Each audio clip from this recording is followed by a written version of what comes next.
Okay, good afternoon, good morning, good evening, wherever you are. Thank you for joining us today at the ISC GEO Union's Distinguished Lecture Series. My name is Jane Battersby. I'm an Associate Professor in the Department of Environmental and Geographical Science at the University of Cape Town, and it's my huge pleasure of introducing Professor Bill Moseley. Bill will be talking about his new book, Decolonizing African Agriculture, Food Security, Agroecology, and the Need for Radical Transformation. Bill's book is open access, so I will be dropping a link to the book into the chat or the Q&A, whichever works best, during the session and at the end of the session again for anybody who has arrived late. Just to let you know, this session will be recorded and will be made available later on the ISC website. So Bill Moseley is the Dewitt Wallace Professor of Geography and the Director of Food, Agriculture and Society Program at Macalester College in Minnesota. Bill is also the Vice and future President of the American Association of Geographers, which is a huge job. And I think now we're thinking about linking the geographical unions. It's a great opportunity to have Bill in this space. Bill's also served on the steering committee of the high-level panel of experts on food security and nutrition, and therefore knows the global food policy world very well. Bill's work focuses on tropical agriculture, food security, environment, and development, particularly in the African context, which is the focus of his book. So his book looks at the history of food security, focusing on food security and agricultural development initiatives in post-colonial Africa, but also with an eye on kind of future prosperity. So we're hopefully going to have a fascinating and hopeful session. The way we'll be running the session is Bill will be talking for about 40 minutes, whereafter we'll have a series of Q&As. So please do use the Q&A box to drop your questions in, and Bill will attempt to answer as many of them as possible before the webinar time runs out. Please do not use the chat. We're only going to use the Q&A. So let me hand over to Bill. Bill, the floor is yours. Thank you very much. Thank you very much, Jane, for that kind introduction. I want to thank the International Geographical Union for putting my name forward to give this talk, and in particular, the Commission on Sustainable Rural Systems, which is the commission I work most closely with within the IGU, and of course, to the GEO unions for inviting me to give this talk. I'm going to share my slides, and then we'll get started. I think my talk's going to be closer to 45 minutes than 40 minutes. What I'm going to attempt to do, and Jane hinted at this, is give an outline of my book that has the same title as this talk that came out in the fall. And this is really my attempt to take a step back from a 35-year career, initially as an international development worker in the African context, but then as an academic geographer, and to try to make sense of what I think is working and what is not working in terms of agricultural development and food security on the African continent, and hopefully provoke policymakers into considering some alternatives. However, before I get into the main arguments of the book, there are at least two aspects of my positionality which I would like to note. The first is that I am a white male from the global north writing about food security and agricultural development policy in the African context. And I bring a set of life experiences to this topic that are different than someone who was born and raised on the continent. And while I have lived a good decade in a variety of African countries, I did so as a privileged outsider. Secondly, I think it's also clear to me that African policymakers do not function in a vacuum, but they operate in an international policy ecosystem composed of governments, donors, NGOs, international institutions, think tanks, and universities, many of whom I have worked with throughout my career. And as you will discover, I'm quite critical of the role that several of these institutions have played in shaping the discourses and programs that form the African development complex. But while I am critical, I also understand that these institutions are not monolithic and that there are good, hardworking, well-meaning people inside of these organizations that are often operating on certain types of constraints. And I have been in their shoes. I have made many of the same mistakes. So I'm going to start with sort of the origins of my thinking for this project. Then I'll lay out my thesis. I'll talk about 4 theoretical pillars for the book. Then I'm going to go through 4 African countries where I've spent the majority of my time working, kind of outlining where I think we've gone astray in terms of agricultural development and food security policy. And then I'm going to revisit those same 4 countries and show us signs of hope. And then at the end, in the penultimate section, I'll sort of scale out and talk about the international context and institutions at that level before I conclude. And this is the QR code for the book, which, as Jane mentioned, is an open access volume that you can get online. So I want to start with a story which sort of gets at the origins of my thinking for this project. And this goes back to the mid-1980s when I was a Peace Corps volunteer in Mali in West Africa. I worked in the ag sector for 2.5 years, and I was to promote gardening and locally appropriate food crops. So after several months of training, I moved to a small community of 200 people in the southern part of the country.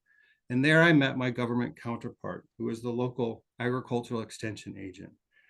And I think he found my interest in vegetable production sort of quaint, because he was focused on sort of the real business of getting farmers to produce more cotton. And every month, he and I would go to these meetings with all the other agricultural extension agents in the district. And I couldn't figure out initially why, the only crop we ever talked about was cotton, including these sort of endless discussions about meeting cotton quotas.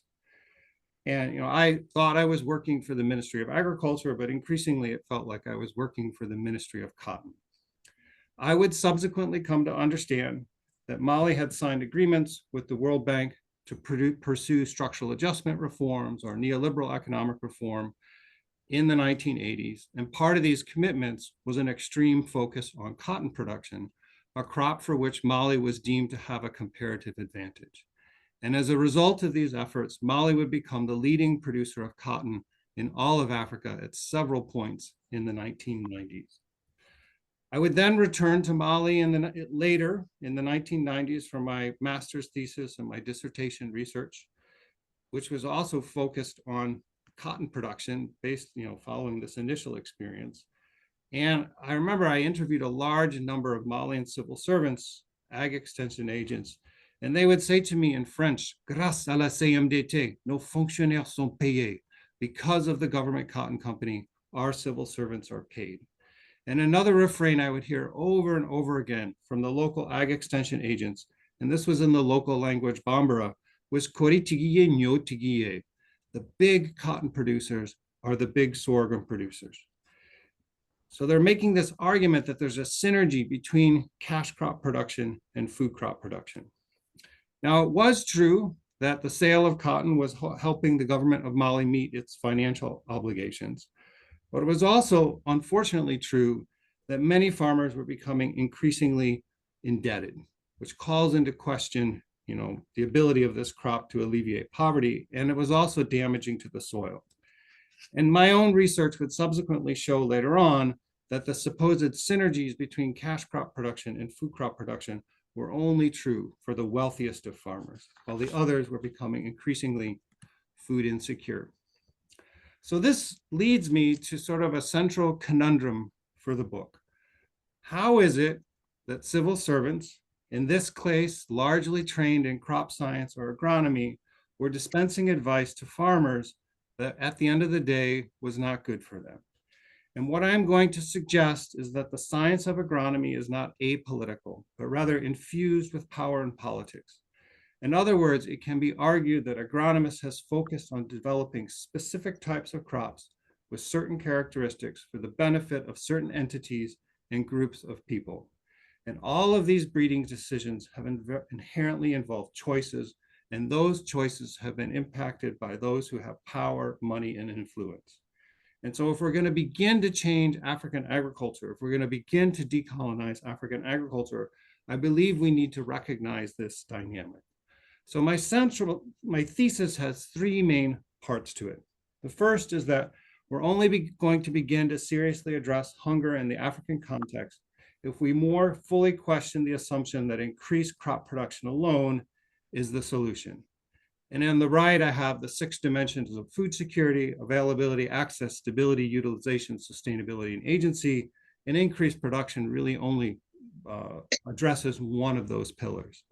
Secondly, that agricultural development must be seen as more than the first step in an industrial development process. And we see this in development theory in both the West and the East. In the West, with sort of modernization theory, the classic Rostow stages of economic growth, which is the middle graph, the first thing you do is commercialize agriculture, so then you can take the profits and engage in manufacturing. In the East, we have China's firing from the bottom strategy. Same idea here on the bottom. You develop agricultural first as a step to other forms of development. And then the third aspect of my thesis or argument is that an agroecological approach combined with good governance will allow people to have greater control over their food systems, produce healthy food more sustainably, and enhance access to food by the poorest of the poor. So there are kind of 4 theoretical frameworks that I'm drawing on to make this argument, and I want to quickly go through each of these. The first of these is this idea of intellectual colonization and then decolonization. And as others have shown, some of the ideas and models that are central to our disciplines date back to the colonial period, and they may be based on shaky science, racial prejudice, a belief that the European regional experience could be universalized, or the prerogatives of colonial empires. And while many of these ideas may be wrong or inaccurate, they have sometimes been perpetuated over time and received little scrutiny. And while this is a problem in all disciplines, including my own discipline of geography, I would argue that it is a particular problem in some of the applied sciences, such as forestry, agronomy, water resources management, and public health, because it's these sciences that were often closest to the colonial enterprise. So if we're going to see a shift in agricultural and food system practice, I'm arguing that we need to see a shift in the ideas and worldviews that guide that practice, or in this case, a decolonization of the agricultural sciences. And here on the right, I have an image of Roads Must Fall. These were demonstrations that started at the University of Cape Town in 2015. Initially, it was a student protest to remove a statue of Cecil Rhodes from their campus. But the movement subsequently catches the attention of the entire country and the globe, and it leads to this greater recognition that higher education in South Africa was deeply colonial and needed to be decolonized. The second framework or interdisciplinary conversation I'm drawing on is political agronomy. And here, the central idea is that agronomy or crop science is not apolitical. This used to be known as tropical agronomy is now known as development-oriented agronomy, and it has its roots in Europe and was driven by the need for the colonial powers to capture and modify tropical crops, soils, and farming practices as fuel for European economic expansion. And even to this day, there's continues to be this strong focus on production at the center of agronomy. Another interdisciplinary framework or conversation that I'm drawing on is political ecology. This is a much larger sort of subfield than political agronomy. And here, this approach, sometimes known as the political economy of human environment interactions, there's sort of 3 aspects of this that I stress in the book. The first is a multi-scalar approach. So if we think about a farmer and their interactions with their farm field, we can't look at this in isolation. We have to think about how national policies, regional trading relationships, the programs of international organizations are influencing what that farmer grows and how they're growing it. Secondly, if we think about farmers' experience of environmental change, we can't just think about environmental change as an exogenous process, but we have to recognize that how society is organized has been impacted by history and broader political economy. So if we think about something like a drought in the West African Sahel, historically, farmers used to save surplus food in order to weather that drought, which was a somewhat regular occurrence. But then through the introduction of cash crop production and more of a cash economy, farmers save less food, and now they bear the full brunt of that drought when it happens. And then thirdly, there's a focus on socially constructed gender roles within political ecology and a recognition how men and women move through the environment differently. And so in the rural context in Africa, if women are responsible for collecting water or collecting firewood, when the water table drops or when there's deforestation, women experience that environmental change differently than men. And then the last sort of framework or body of knowledge I'm drawing on in the book is agroecology, which is both a science and a social movement. And as a science, agroecologists think about farm fields as a modified ecosystem that people are manipulating in order to produce food. And they study the ecological interactions between different crops, crops and soils, crops and insects, and they're looking for positive relationships that they can leverage to produce more sustainably. And two aspects of this sort of approach that we see in African farming systems are intercropping or polycropping, the combination of multiple crops in the same field. The photo on the top right is of cowpeas and sorghum. Cowpeas are a legume. They fix nitrogen that is used by the sorghum. Also, when we have multiple crops in the same field, we tend to see less insect predation. And these crops mature at different times, which means they spread out labor demands. And many African farming systems are labor constrained. And so if you can relieve labor bottlenecks, that's a good thing. Another common practice in African farming systems is agroforestry, the combination of trees and crops. On the bottom right here, we see a farm field with Acacia albida, which is a tree species. It's leguminous. It fixes nitrogen, which benefits the food crops. This is what is known as a parkland agroforestry system. These particular trees leaf out in the dry season. They protect the soil from solar radiation. In the rainy season, they lose their leaves, so they don't compete with the crops for sunlight. And in the dry season, also they slow down wind speed, so you don't get wind-borne soil erosion. And they also produce these pods that animals can eat. So lots of benefits to agroforestry. Initially, when I studied agroecology in the early 1990s, I very much thought of it as a science, but I have gradually grown to appreciate the fact that it is also a social movement. And I believe if you're going to see a paradigm shift within the agricultural sciences, it's also helpful to have a social movement behind you. And the food sovereignty movement is a good case of this. Local people fighting for control over their own food systems and food production systems. I also argue in the book that agroecology is a more decolonial approach. And here, what I really focus on is sort of two types of knowledge: experiential knowledge or informal knowledge that we see amongst farmers. I very much think of farmers as scientists who are always experimenting. And then the world of formal science, people working on ag research stations in labs. And I believe we need both of these, and agroecology is a bridge between these two worlds of informal and formal science. So very big picture, we've been moving in the wrong direction. Even though we have Sustainable Development Goal number 2, zero hunger by 2030, since 2015, we've actually seen rates of global food insecurity go up. About 1 in 10 people in the world suffer from food insecurity. The largest number is found in South Asia, but in terms of a proportion of the population, about 2 in 10 or 1/5 of people in the African context suffer from food insecurity. And if you look at the bar graphs on the right, these are from the SOFI report, the State of Food Insecurity report that's put out every year by the Rome-based UN institutions. You'll see that moderate and severe food insecurity in the African context has gone from around 45% up to 60%.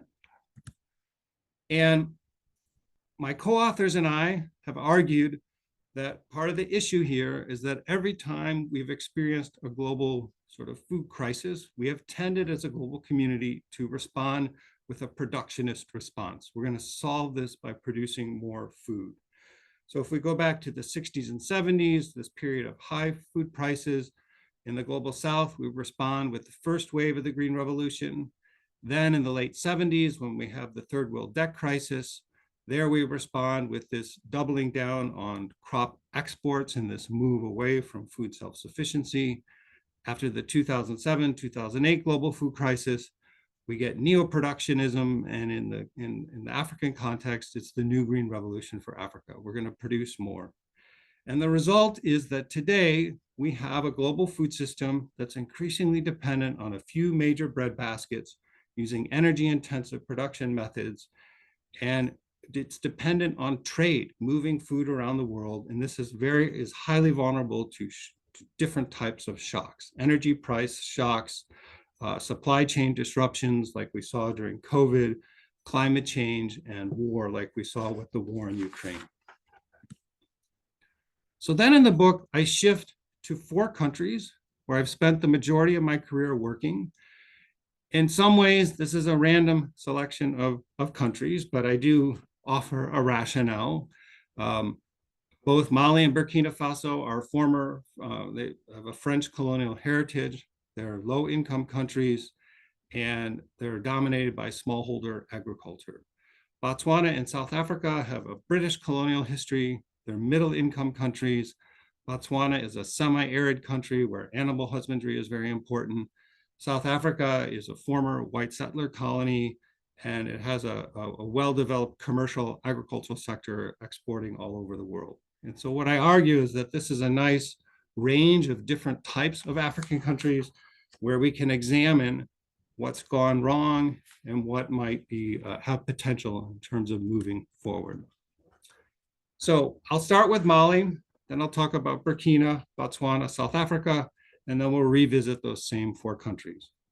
So Mali gets independence in 1960, former French colony. Today it has about 20 million people. It's still majority rural, but it's quickly urbanizing, 70% dependent on agriculture. Food insecurity is a problem, but about a 27% rate of stunting for under 5 children. Main exports are cotton and gold. Cotton, very interestingly, has deep roots in the country, which predate French colonialism. Historically, it's women that grew cotton in small gardens. It was often intercropped or polycropped. It was a perennial crop at that time. And they would sell the cotton to local weavers, which fueled a local textile industry. Then after the American Civil War, many European countries, including France, got concerned about unstable cotton supplies, and the French start looking at their colonies in order to develop export-oriented cotton production. So one of the countries they turn to is Mali. And the first thing they do is flood the market with cheap European textiles. They destroy that local textile industry, and they start experimenting with new varieties of cotton. Initially, they developed the Office du Niger, which is on the Niger River here in the map on the left, just north of Ségou. And they try to develop irrigated cotton sort of pattern on what happened in Egypt. That doesn't work out very well. And so by the 1950s, they moved to the southern part of Mali, where they developed rain-fed cotton varieties. And very interestingly, they're focused on men for developing this new export crop. Women are pretty much, out of the picture. One of the interesting things that the French have discovered, led by Sirad, is that this southern part of the country, which is the wealthiest rural part of the country where they're growing most of the cotton, there's a phenomenon known as the Sikasso paradox, where this wealthy rural area has the highest level of child malnutrition in the country. My research in this area has shown that wealthy cotton farmers devote a larger share of their land to cotton production. They use more inorganic fertilizers, they use more pesticides, and there's a problem known as soil acidification, which is leading to declining yields of cotton. And so initially, if you look at the map on the bottom right, the old cotton basin, area A around Kuchala, here they started in the 50s, yields start to decline, then they moved to area B, which is south of Bamako, which is the new cotton basin, and more recently to area C, to the west of Bamako, which is the cotton frontier. So what Mali has been doing rather than addressing underlying sustainability issues as they keep moving into new areas to increase the area devoted to cotton. So in this case, what we're seeing is that pushing cotton as a rural development tool has been detrimental to the environment, and it has not improved food security. Now turn to Burkina Faso. It's similar in many ways to Mali, also around 20 million people. It's rapidly urbanizing, but it's still majority sort of rural, 73 dependent on agriculture, and they have a food insecurity problem. And their major exports are also gold and cotton. But what I focus on in the case study of Burkina Faso is rice production. And Burkina Faso, like many countries in the region, has been rapidly urbanizing as people are moving into the cities, their diets are changing, and in many West African cities, they're increasingly consuming rice. In surveys we've done with women cooks within households in urban areas suggest that they like rice because it's a sign of modernity. You want to have a big meal for your family at noon, which involves rice. It's also very easy to cook. It doesn't take as much time as traditional grains, and you can buy a quantity of rice and it expands greatly when you cook it, but the nutrition level is much lower. But in 2007, 2008, when we have a global food crisis and rice prices go up 100%, this is a major problem for Burkina Faso. They only produce 25% of their own rice. There were food demonstrations or food riots in the capital city, Ouagadougou, in the second largest city, Bobo-Dioulasso. And so Burkina Faso becomes very interested in increasing its rice production. The Gates Foundation has funded the Alliance for a Green Revolution in Africa, AGRA, who brings in this rice commercialization project. And here, the idea is that they did a lot of surveys of urban consumers. They figured out what qualities of rice they like. They worked with local seed breeders to develop new rice varieties. And then working with farmers, initially they sort of leveled rice fields. They built these small micro dikes to control irrigation, and then they introduced these new rice varieties. And so a central idea here is the value chain, which is the graph on the top left. You're going to integrate farmers into this linear model of people who sell the inputs, then the farmers, then the agro-processors, and then the retail market. We did surveys with women involved with these projects. And what we find is that measures of food insecurity, the household food insecurity access scale, different measures of dietary diversity, such as the household diet diversity scale, there are no statistically significant improvements for women who are in the project versus women who are outside of the project. And there are lots of reasons for this. Some of it is they're not catering to the needs of women. So oftentimes when they came to buy the rice, they couldn't pay them right away, and women needed money to pay school fees, so they engage in side selling. But also women lost land. The rice lands in this area were controlled by women, and then when you take those lands and improve them and split them up between men and women, women effectively lost land. The other thing that we documented in Burkina Faso is a proliferating herbicide problem. And we found in the surveys that we did with women involved in these rice projects is that 92% of them are using herbicides at least twice per season. And this is a huge uptake. This was unheard of when I first started working in this region in the 1980s. And the question is why? Why has there been this dramatic increase in herbicide use? And of women in particular, which was remarkable. And so we have a political ecology explanation for this, a multi-scalar explanation. We talk about how glyphosate, the most commonly used herbicide, this is also known as by its trade name Roundup, goes off patent in 2000.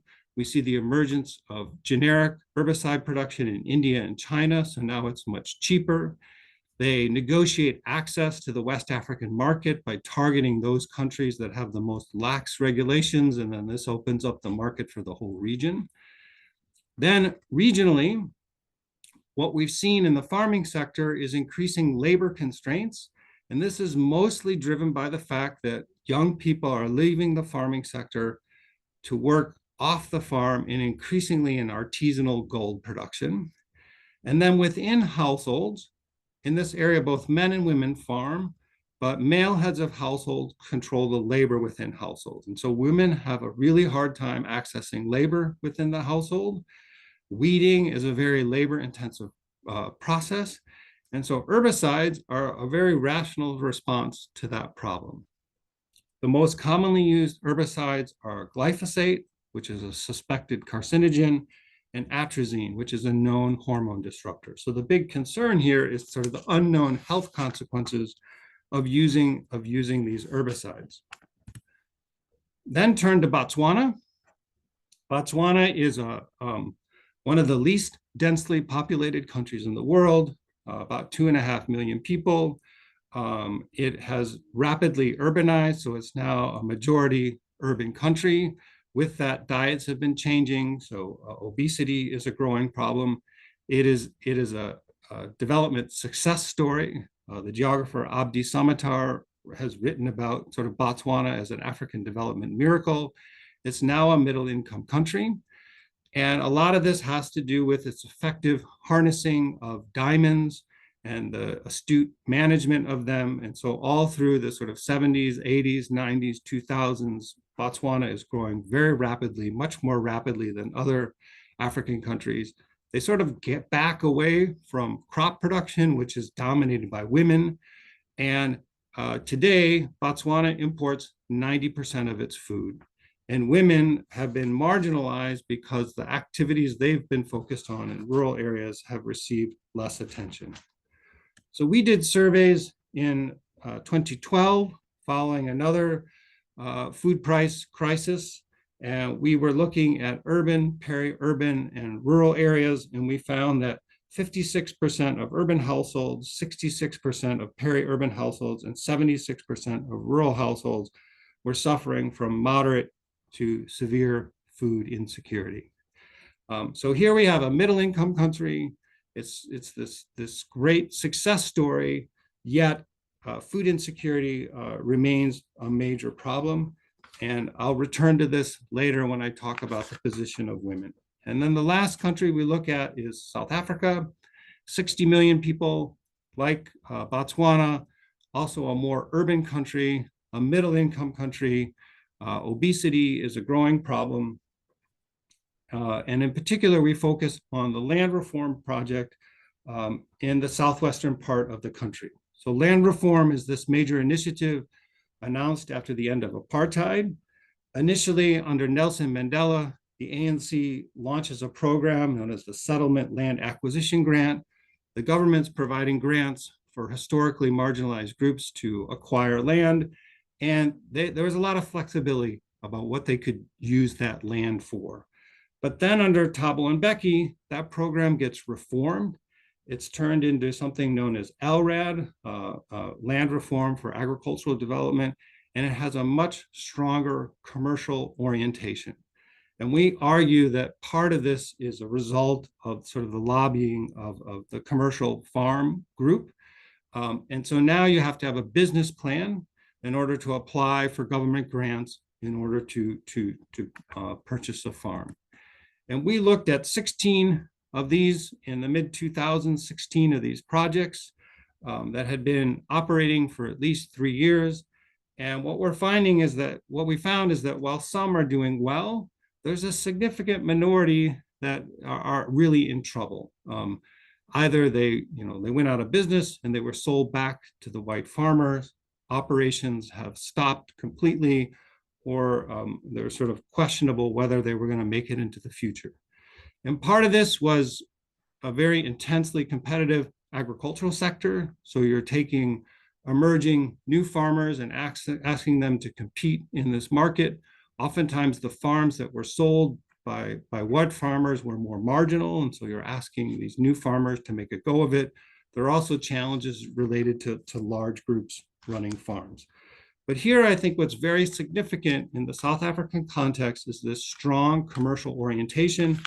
And the idea of sort of splitting up farms and having smallholder agriculture is almost seen as a dirty word.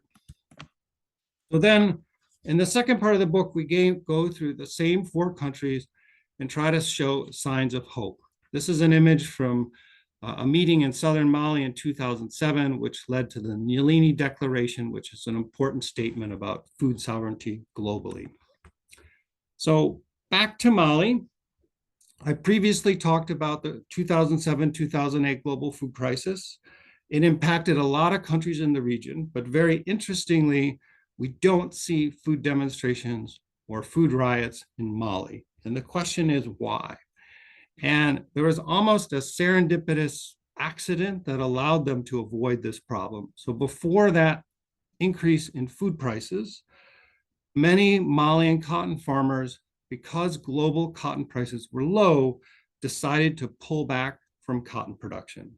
So what I have here is a graph showing you cotton production before the 2007-2008 global food crisis and how cotton production starts to decline.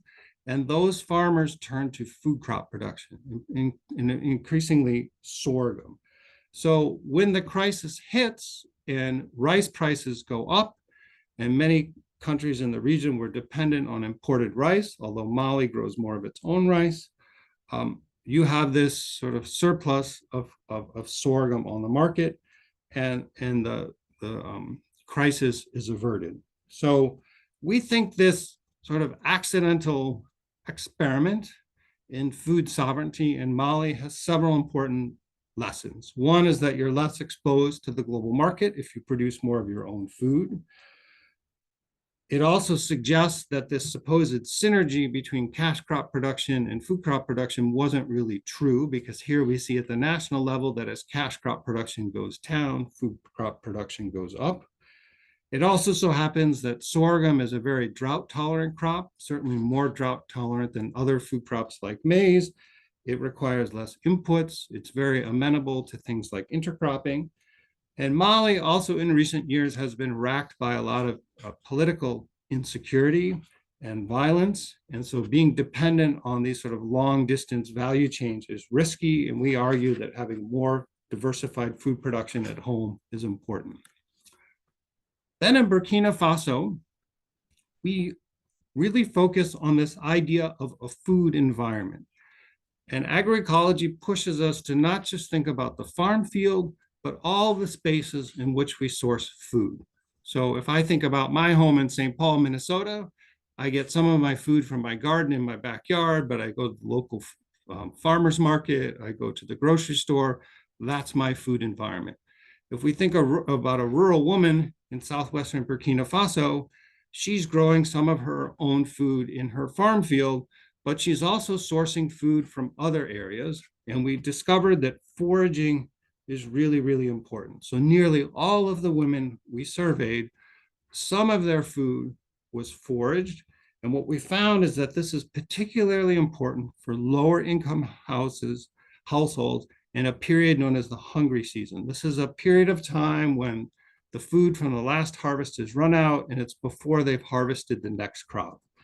And this is just examples of a variety of things that are being foraged. I'll just give you a couple of examples. Andersonia digitata, which is baobab. They harvest the leaves. These are dark leafies. They're a really important source of iron. Parcla bigliobosa, which is also known as the African locust bean, or nere in French. They ferment this. They turn it into something known as sumbala, which they add to their sauces. It's an important source of iron, zinc, potassium, and magnesium. So these are really important sources of micronutrients. Micronutrient deficiency is another form of malnutrition, and it's coming in a time of the year when diets are very, very simple. Food is being stretched. It's during this hungry season. And so this is a very important source of food, which often gets overlooked and can often be destroyed when you develop large areas for more commercially oriented production. In Botswana, we focus on a particular government program that was launched by the previous president of Botswana, Ian Khama, as part of his poverty alleviation program. And it was the Backyard Gardening Initiative. And it's one of the few examples of an initiative that was really focused on women, because most of the sort of agricultural focus in Botswana has been on animal husbandry, in particular the cattle industry, which is male dominated. And here we have an initiative where they were working with gardeners, mostly women, in urban, peri-urban, and rural areas. They were giving them shade netting to cut down on evapotranspiration. They were introducing drip irrigation as a water saving measure. They were introducing water barrels to collect water from roofs. All these sort of water conservation measures. And we studied this program. I studied it with a student, Rachel Fair, in 2015. And that year that we were there studying it, they shut it down and declared it a failure. And it was declared a failure because it was very much evaluated as a commercial initiative. And they said it wasn't helping people make enough money, and it was a waste of government funds. What we found is that the source of water was really, really important. And there were three main sources of water: tap water, river water, and boreholes. A lot of the women, especially in urban areas, had to buy municipal water. Some women lived along rivers, so access to water was essentially free. And some had paid to have boreholes dug. And what you find is that the women who have more secure access to water, who don't have to pay for it as much, do much better. And very interestingly, while the borehole women and the tap water women have to sell some of the food in order to pay off the loan for the borehole or to pay for the municipal water, those who have access to river water can save more of their food, and they have better food security measures because they don't have those loans to pay off. And then lastly, in South Africa, we revisit the land reform program. And specifically, we look at instances where smallholder agriculture has been tried, which has really almost been framed as a backward, primitive, it's not a modern thing to do, sort of large commercial agriculture. And we look at two examples of this. One, there's a few cases where large land reform farms were split up into smaller plots. I did a study of this with Megan Grindy, and we find that these farmers with smaller plots do better. We also looked at mission stations in South Africa. This was a study I did with a student, Mickey Polchek. This is our images from Hanadendal. These are areas where historically in the Western Cape, where it's mostly large commercial farming area, historically controlled by whites. These are some of the few areas where Black farmers had access to land. And many of them have smaller plots. They may have day jobs as well, but what we find is that these plots that they're farming in the evenings, on the weekends, are a really, really important source of food security and additional income. And in some cases, they're selling the food, they're making up to 40% of their income, they're getting all of their own vegetables from this, they're sharing the vegetables with their families. In the penultimate chapter of the book, I scale out, I look at international institutions. I talk about, if we look at the sort of first wave of the Green Revolution, which happens in the 60s and 70s, how this very productionist approach to addressing food insecurity in the global South was backed up by a whole series of international institutions, many UN organizations, including the Collaborative Group for International Agricultural Research. And what I argue is that if we're going to have a new paradigm emerge that's more focused on food security, that includes things like agroecology, we need different types of institutions. And I focus in particular on the Committee on World Food Security. This group was established in the 1970s. It coordinates the three Rome-based agencies that focus on food, the FAO, IFAD, and WFP. The Committee on World Food Security goes under an important set of reforms in 2009, again following this food crisis. And there are two important shifts that happen. The first is that in addition to representatives of different nation states, we now get representation on that committee from other groups, including members of civil society. So they now have a seat at the table. They also create a scientific advisory board, the high-level panel of experts for food security and nutrition. Some people think of this as the IPCC for food, which they can call on to develop scientific reports that then get debated by this committee. Sometimes these result in voluntary guidelines, which are adopted by member states. But more importantly, it has a lot of discursive power within the UN system. And very interestingly, there's a report that HLPE put out in 2019 on agroecology. And I should have mentioned, full disclosure here, that I've served on this committee, right? So I'm clearly biased, right? But this report on agroecology results in voluntary guidelines being adopted. I think very importantly within the UN system, it normalizes this discourse on agroecology. This doesn't go unnoticed. In 2021, we have the UN Food System Summit in New York. Here, there's a separate scientific advisory group, which is different than the CFS and the HLPE. And they're arguing for creating another parallel body, which would have competed with the CFS and the HLPE. Civil society notices this. They boycott the UN Food System Summit. They're concerned about sort of corporate takeover and this return to neo-productionism, so that doesn't happen, right? So this underscores the importance of civil society. At the end of the book, I sort of lay out a theory of change. How can this situation shift from one paradigm to another? And so I talk about, we have the sort of status quo, the productionist approach. I think it's useful if there's a crisis, a global crisis, because that leads people to question the existing paradigm. If there's a trenchant critique of that dominant paradigm, that is helpful.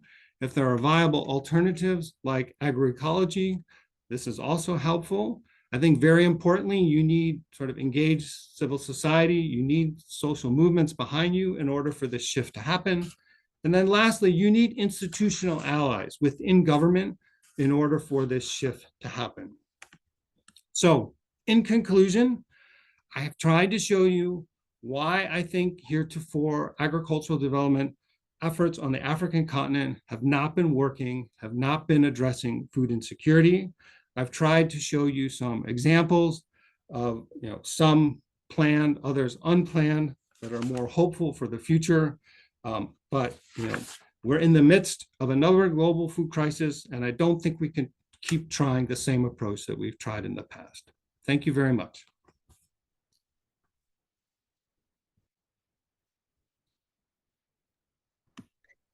Great, thank you very much, Bill. Hopefully that's given us a lot of food for thought, which is always the pun that comes with food systems work.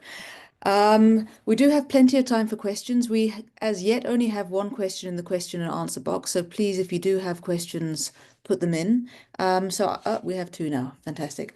I will start with the first question, which is from Mike Meadows, who is a past president of the IGU. Mike says, I fully support your thesis and believe decolonization and perhaps deglobalization in some respects is an essential step. But surely perhaps the major roadblock is the issue of governance. In so many African countries, the institutions and instruments of governance appear to be fractured. Could you perhaps comment on that? Thanks, Bill. Yeah, and Mike, I can't see you, but I'm absolutely delighted that you're here, and thank you for your leadership with the IGU. Yes, this is a major challenge. Certainly, if we take a case like Mali, it has a weak governance structure. Although very interestingly, in the case of the government of Mali, which needs foreign exchange, they continue to be very focused on cotton production. And so it's one of the few aspects of the government that still works. And so here I think, civil society is important for bringing about change. Local movements that are more focused on food production for local people.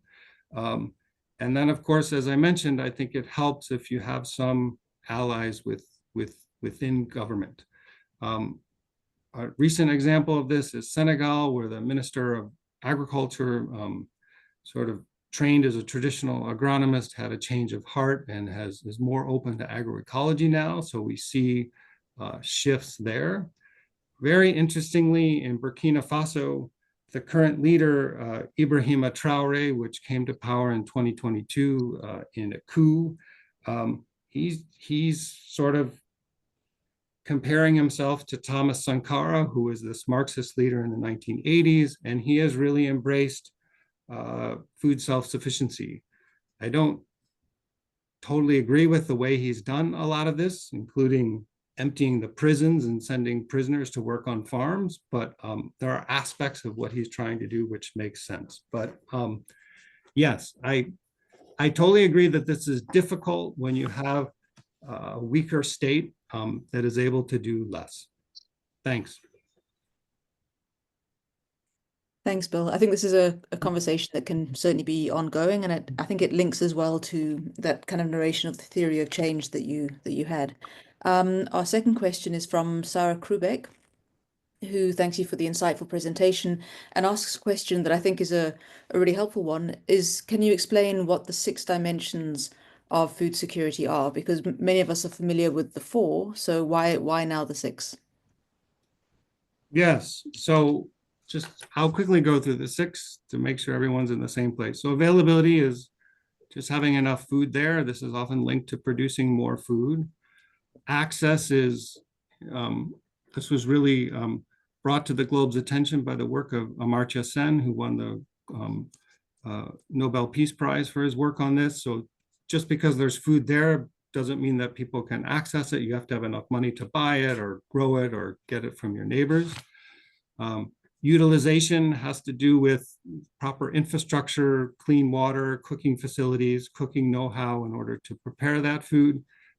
This is a huge issue, for example, where I live, where we have a unhoused population and a lot of them don't have access to cooking facilities.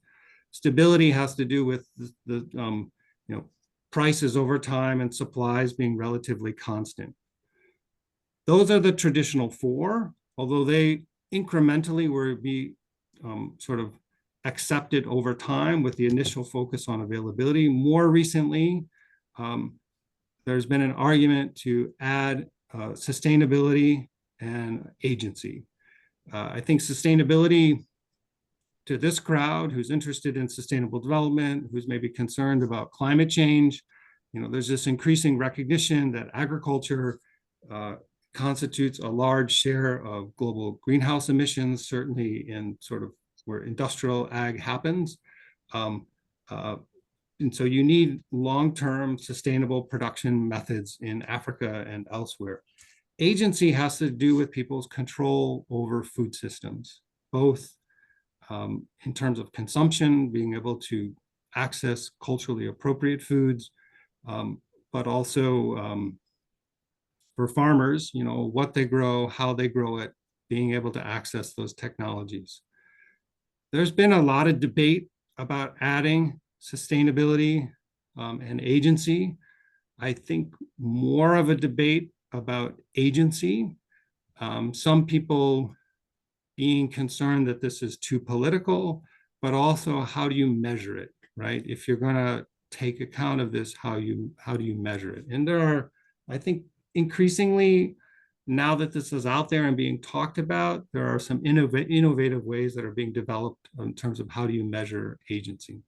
But great question. Thank you, Sarah. Great, thank you. I mean, I think the other thing about the 6 dimensions is it also brings, this is just my perspective, brings the food sovereignty and food security conversations a little bit closer together. And I think in the light of trying to get civil society engagement, I think it kind of breaks down those kind of almost oppositional forces. Mm-hmm. So that's great. Yeah. So I was very much hoping to get a chair's question in, but we do have a number of questions coming through now. So maybe I get a chance at the end.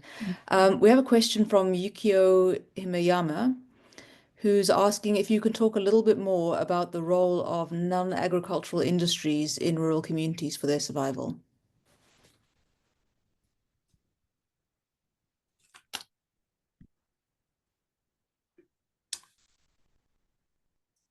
I guess I'm struggling to think of what many industries are in the African context are agro-processing industries, um, you know, textiles, sugar refining operations. A lot of these get shut down in the structural adjustment era. So we've seen less and less manufacturing going on. But, there's always been, I think, in the rural sector, off-farm income, particularly in the dry season when people aren't farming. And so, there's a lot of, well, I don't know if you frame them as an industry or not, but there's a lot of artisanal activity that goes on, sort of repairing homes, building things and selling them to neighbors, as opposed to sort of formal industries. But yes, this is important for households to have non-farm income. Um, there's also in certain parts of the African continent a history of seasonal migration. So when it's not farming season, they're going to the city to work, oftentimes in the service sector, sort of unskilled employment, and then going back to the farm when the rains return. And I guess within the kind of expanding peri-urban environment, that becomes increasingly important. Yes, yeah. Thank you, Bill. Louis Dupont asks about kind of when we're thinking about this kind of decolonial moment, I guess. Says you've spoken about 4 countries with different actors at different scales. And as you said, the European powers used to be present and used to call the shots. But it's kind of implied, who are the global actors now, shaping these systems?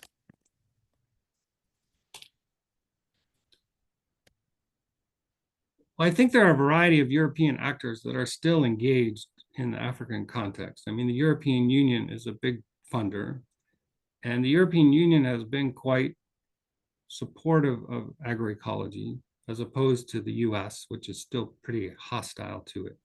So we do see EU funding for some agroecology projects in some African countries.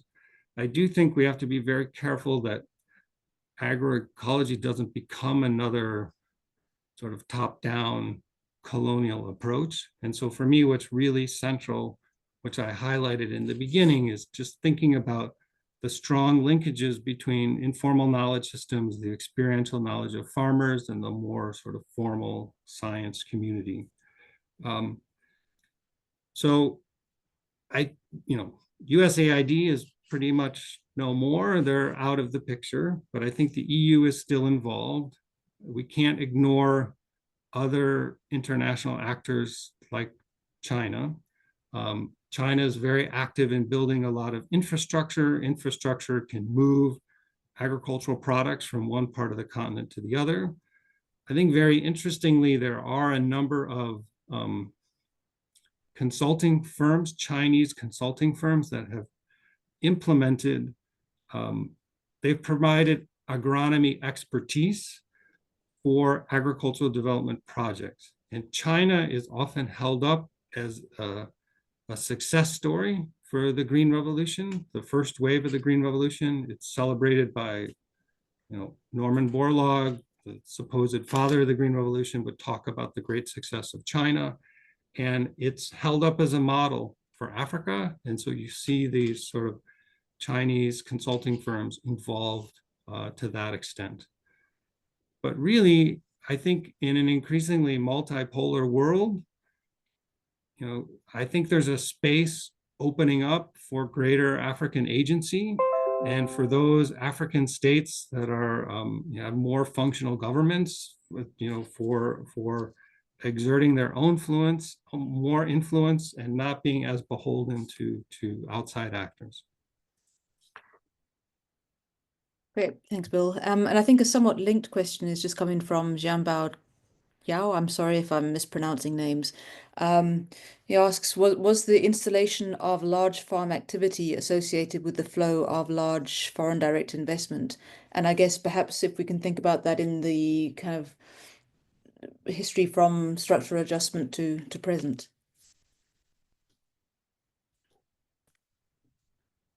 I mean, what we do see after the 2007-2008 global food crisis is a number of outside countries taking out long-term land leases of African land, sometimes 100-year leases, in order to engage in commercial agricultural production that is largely exported to other countries. And so this is a very controversial project approach. It's different, I would argue, historically than African farmers selling their goods to other countries. Now these outside actors are actually controlling the farms in the African context. It's a loss of sovereignty. That it has been argued that it's good because it, exposes people to this more commercial approach to farming, but I see it more as a loss of sovereignty. This is what we call land grabs. Yeah. Thanks, Bill. And I think increasingly we're seeing those land grabs representing water grabs as much as anything as well. Right. I have a question from Alik Ismail Zeda, asking, considering your experience in food security and agroecology in Africa, could you please let us know your feeling whether we can reach SDG 2 by 2030 for most African low-income countries? If not, what should be done to get to that goal in at least a few more decades? So for me, we've been trying this productionist approach to addressing food insecurity really since World War II, and it hasn't worked, and we're moving in the wrong direction. And so I really think, since the inauguration of the SDGs in 2015, we've gone backwards for SDG 2. And so I really think we need to start experimenting with other paradigms. Maybe that a productionist approach makes sense for some farmers. I know that African farmers need cash in order to pay school fees, meet medical bills. So I'm not suggesting, we revert back to subsistence agriculture, but I'm arguing that we need a greater diversity of paradigms. And if we think about the poorest of the poor, these are the people that are most food insecure. That conventional approach has not at all worked for them. So how do you help that group produce more sustainably, have more healthy food? And what I'm arguing is that agroecology is another sort of tool in the toolbox in order to do this. And I think what this means is that if we look at schools of agriculture in the African context, right, they need to start training students in a greater diversity of models, because many ministers of agriculture, many heads of these schools have been trained in the West. They've been trained in the traditional agronomy model. In a sense, this is an example of the sort of colonization of the mind, and we need a greater diversity of models out there in order to begin to see this shift happen.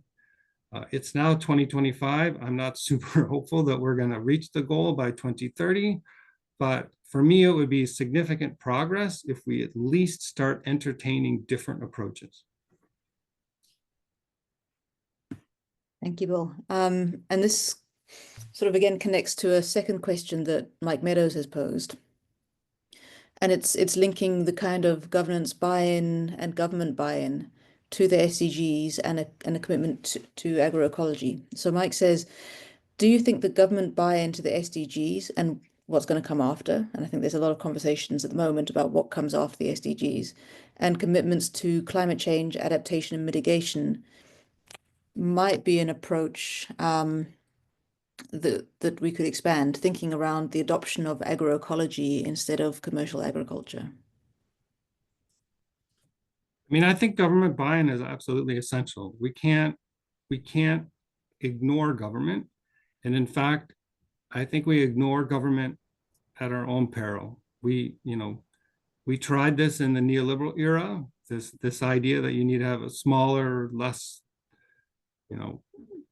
functional government. and certainly in the African context, we're dealing with a number of weak states, and to the degree we can strengthen just governance, I think that's important. And getting government buy-in to this agroecological approach, I think is really important. We just can't circumvent them. Bill. So given that we have no more pressing questions in the Q&A, I'm going to take the chair's question. So one of the things that struck me in your presentation, particularly in the Mali example, was this narration of yours of kind of a perpetual displacement and disruption. So saying, you know, the systems that were in place were no less efficient or able to deliver than the kind of modern industrial agriculture that replaced it. And that the replacement wasn't because it was better, but because there was this active undermining of the indigenous systems. And I think that's quite a kind of a powerful message. And the narration of agroecology as this science, this social movement, and this decolonial approach that kind of uncovers that and puts in place something that harks back to the old systems, but actually for transformed world. So my question is about agroecology. And, you know, as you probably saw from the latest high-level panel of experts report, 76% of people in the world who are food insecure now live in urban and peri-urban areas. And so, you know, agroecology has these 13 principles, but too often for me, it's still stuck in what happens on the farm. So I'm wondering if you can reflect a little bit about what does agroecology mean for an urbanizing Africa? Because all of the countries you were speaking about are undergoing rapid urbanization. So how do we think about agroecology as a system that can also address that urbanizing reality? Yeah. So Jane, this is a great question. And I'll be honest, all the time I was writing this book, I was thinking, Jane's not going to be happy with this because my starting point is in rural spaces, right? Most of my work has not been in urban areas, but I very much recognize that, yes, this is the most rapidly urbanizing continent on the planet, and the situation is changing. So I want to make a couple of points. First, you sort of indirectly, well, other people sometimes think of agroecology as going back to traditional agriculture. And I want to push back against that. I very much see it as a science where you're trying to understand these different ecological interactions between crops and insects, crops in the soil, and trying to leverage those for more sustainable production of healthy food.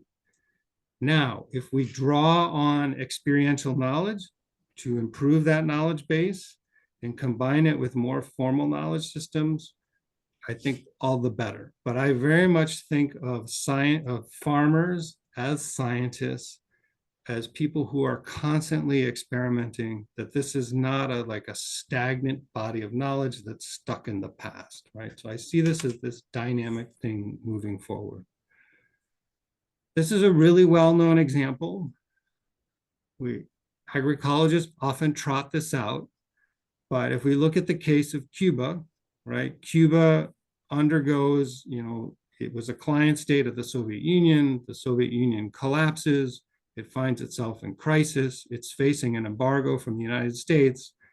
And the way they dramatically increase their food production is through agroecology.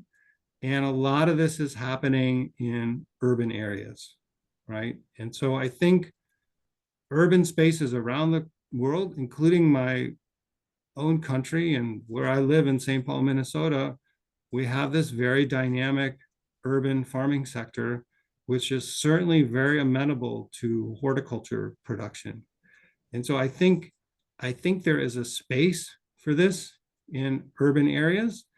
I think historically, a lot of governments, including the government of South Africa, very much frame agriculture as a commercial activity, and they don't think about it for its food security benefits. And so I think if there's a shift in mindset and we realize that you know, producing more of your own food, whatever the context, can have food security benefits, and that's important. I very much see this as having a role in African urban spaces. I think it depends on the city, right? Some African cities, it's easier to do than others. It's harder in denser spaces. And, you know, yeah, I'll stop there. Yeah. Thanks, Bill. Yeah, because I've been grappling with this and thinking about, well, is there a space for agroecology to think about connecting in other parts of the food system? So thinking around linking with marketers and thinking about how you create stronger territorial market linkages and those kinds of dynamics. But I feel I'm overstepping my mark, but I'm seeing there are no more questions coming through. So I'm wondering, Bill, if you want to just if there's anything that you wished you'd brought to the table in your session that you didn't manage to get to, or are you happy? Well, just Jane, your last point, I think you're getting at this food environment piece, right? And so I think agroecology is bigger than the farm field. And if we think more broadly about food environments, both in the urban and the rural context, we can begin to take on board these sort of broader food system concerns. I just want to thank everyone for listening, and remind them that you can get the book. It's free. It's an open access volume, and I very much welcome sort of critical engagement. And yeah, it's been a pleasure. And thanks to the GEO unions and the IGU for sponsoring this. Great, thank you, everyone. Just a note, I have dropped the link to Bill's book in the chat again. So if you joined late, you can access the link to the open access book. Thank you for joining us today, and the lecture will be posted on the website soon, and it will be advertised via the various mailing lists and media platforms. Thank you, everyone. Have a good afternoon.